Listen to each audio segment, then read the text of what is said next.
Disinilah inti jawaban bagaimana nasib kita dalam kehidupan tanpa batas. Hendaknya begini kita hidup. Dan ini kalimat yang harus selalu hadir di lisan kita.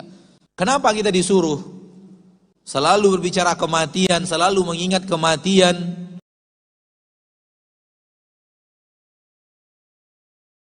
Kalau ataupun mengerjakan pekerjaan yang sifatnya duniawi, seorang muslim juga harus berpikir manfaat apa untuknya pekerjaan dunia ini, apa manfaat untuknya. Kemudian dia berpikir apakah ini merusak atau tidak merusak akhiratnya.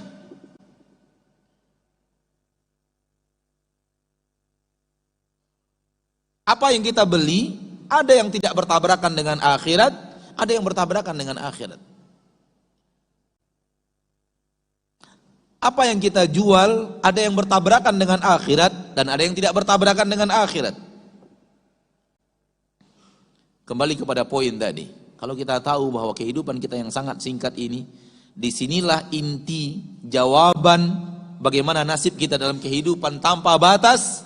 Kita akan berpikir ulang untuk melakukan pekerjaan, melakukan transaksi, melakukan jual beli, mengambil, memberi, sesuatu yang akan merusak akhirat. Ayyuma lahmin nabata min suhtin fannaru aula bih.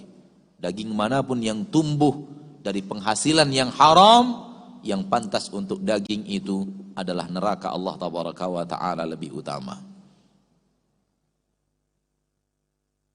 Ma'asyarul muslimin, ma'asyarul muslimat. Hendaknya begini kita hidup, mengamalkan firman Allah tabaraka wa ta'ala di dalam Al-Quran, wala tamutunna illa wa antum muslimun. Jangan kalian meninggal dunia, jangan kalian wafat kecuali dalam keadaan muslim, orang yang patuh dan taat kepada Allah, menjalankan perintah-perintah Allah, patuh dan taat kepada larangan-larangan Allah, kepada syariat-syariat Allah tabaraka wa ta'ala, Rabbul Izzati wal Jalalah.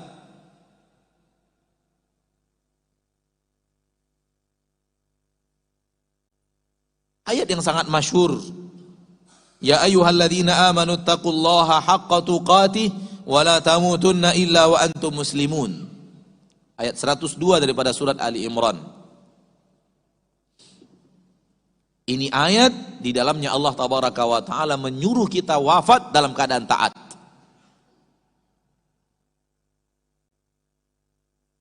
Sementara kita tidak pernah tahu kapan kematian itu datang. Kita tidak pernah tahu kapan kematian itu akan datang kepada kita. Ada yang tahu kapan dia akan wafat? Nggak ada. Boleh jadi hari ini, besok, nggak ada yang tahu.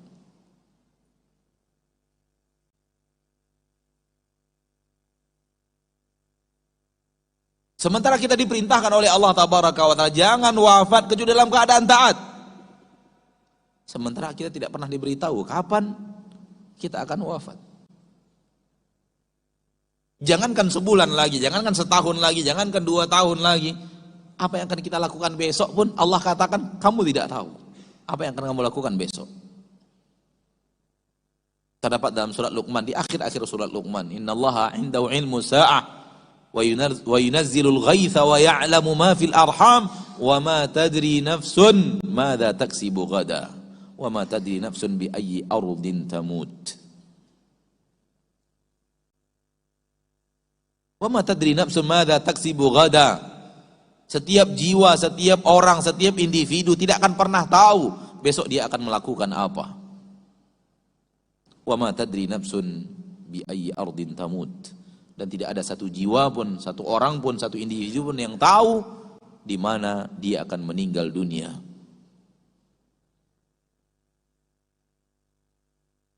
Ma'asyarul muslimin, ma'asyarul muslimat, al-hadirin wal hadirat rahimani wa rahimakumullah. Bagaimana ini? Di dalam ayat Allah suruh kita jangan wafat kecuali dalam keadaan ibadah dan taat. Kamu harus wafat dalam keadaan taat. Wala tamutunna illa wa antum muslimun. Jangan wafat dalam keadaan muslim. sedang berserah diri, berbuat ibadah, patuh dan taat kepada Allah Rabbul Izzati wal Jalalah, sementara kita tidak pernah diberitahu kapan kita akan meninggal dunia. Fahamlah kita maknanya wala tamutunna illa wa antum muslimun adalah selalu bersiap untuk kematian, selalu berhati-hati untuk kematian, selalu perhatian dengan kematian, selalu ingat kematian, sehingga kita bersiap-siap untuk taat itu siang dan malam, pagi dan sore, agar kita tidak lupakan bahwa kapanpun kita akan bisa meninggal dunia. Kita tidur di rumah, wafat. Kita duduk di trotoar, wafat. Bukankah kita pernah mendengar cerita manusia-manusia yang sedang duduk di trotoar, tiba-tiba ada saja mobil yang hilang kendali, dikendalikan oleh orang-orang yang mabuk. Padahal hampir tidak ada cerita orang lagi di halte bus meninggal dunia. Tapi qadarallahu wa ma syaa fa'al. Belum lagi kasus-kasus yang terjadi di akhir-akhir ini di negeri kita tercinta. Semoga Allah menyelamatkan kita dan kaum muslimin. Bencana yang Allah tabaraka wa taala takdirkan, dan ini kalimat yang harus selalu hadir di lisan kita. Bencana yang Allah apa? Takdirkan. Kadang-kadang kita bicara bencana alam dan selesai. Alam itu siapa? Apakah alam itu bergerak sendiri?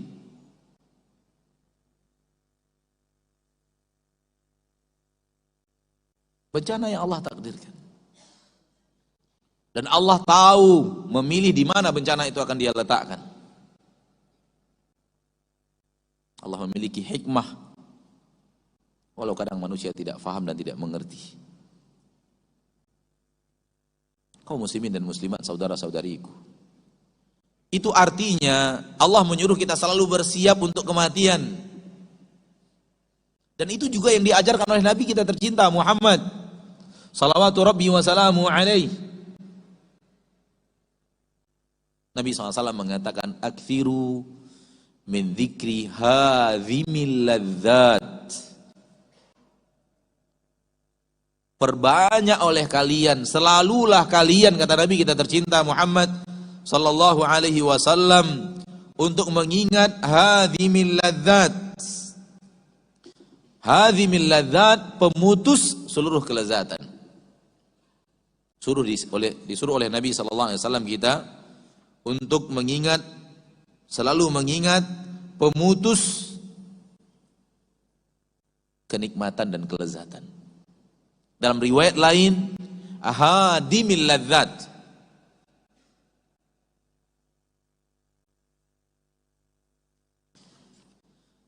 Di dalam riwayat lain lafaznya adalah hadimil ladzat, penghancur kelezatan.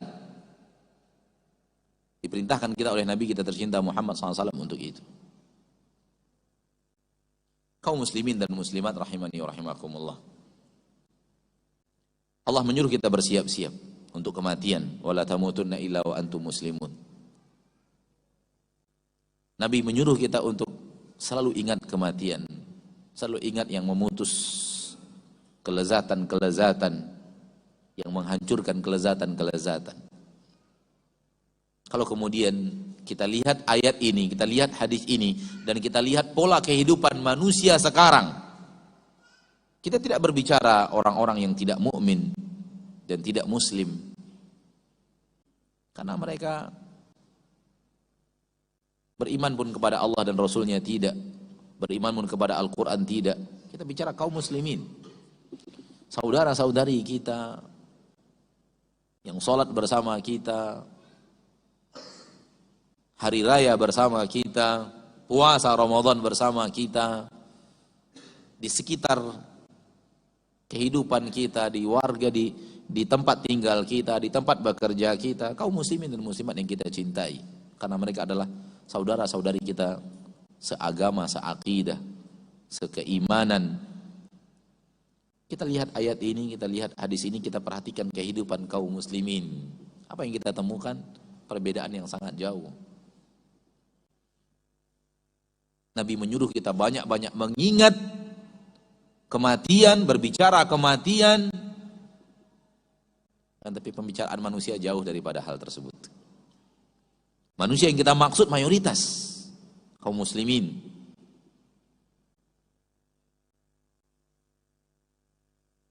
Bahkan ketika kita ingatkan kematian, ada yang protes. Oh, bicara kematian gak enak. Padahal Nabi menyuruh, aktsiru min dzikri hadimil ladzat. Perbanyak menyebut-nyebut pemutus kenikmatan, yaitu kematian, al-maut. Kenapa kita disuruh selalu berbicara kematian, selalu mengingat kematian? Karena siapa kita yang sebenarnya, itu nilainya pada saat meninggal itu.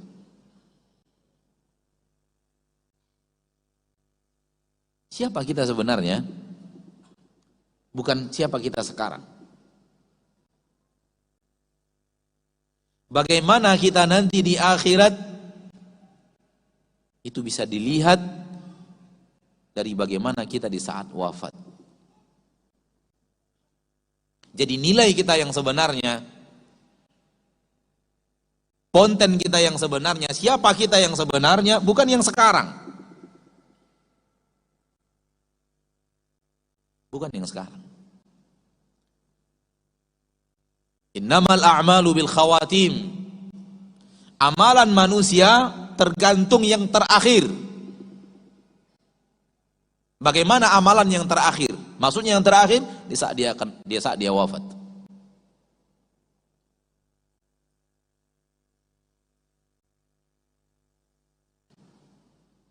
Ikhwani wa akhwati fi din rahimani wa rahimakumullah. Jadi siapa kita sebenarnya, penentuannya pada saat kematian datang menjemput.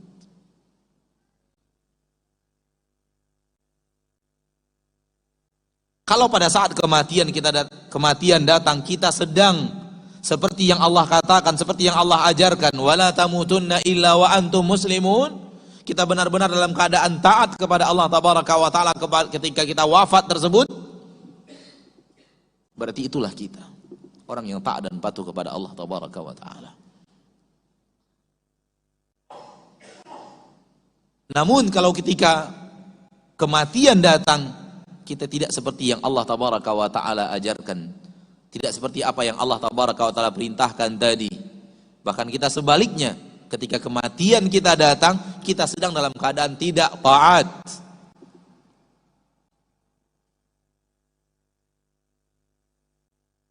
Ana selalu mengatakan, dan selalu ana ulang-ulang,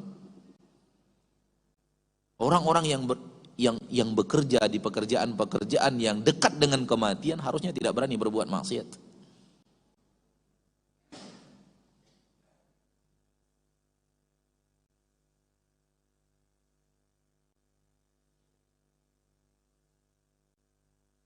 Karena setiap saat kematian bisa saja menjemputnya. Selalu anak katakan kepada kaum muslimin, jangan pernah rela anak antum jadi pramugari, perempuan lagi, safar tanpa mahram, membuka aurat, tidak boleh menutup aurat. Kalau ataupun diizinkan menutup aurat dengan pakaian yang sangat ketat, dan semua itu bertabrakan dengan syariat Allah tabaraka wa ta'ala. Walau gajinya besar, bertabrakan dengan akhirat. Coba lihat kejadian-kejadian kemudian wafat seketika, wafat dalam keadaan membuka aurat. Apakah ini bukan su'ul khatimah? Walaupun kita tidak bisa pastikan, hanya Allah yang tahu. Akan tapi zahir yang bisa kita lihat su'ul khatimah. Antum-antum yang berada di hadapan api setiap hari, di depan tegangan listrik setiap hari, dengan pekerjaan-pekerjaan itu, pekerjaan-pekerjaan yang sangat dekat dengan yang maut.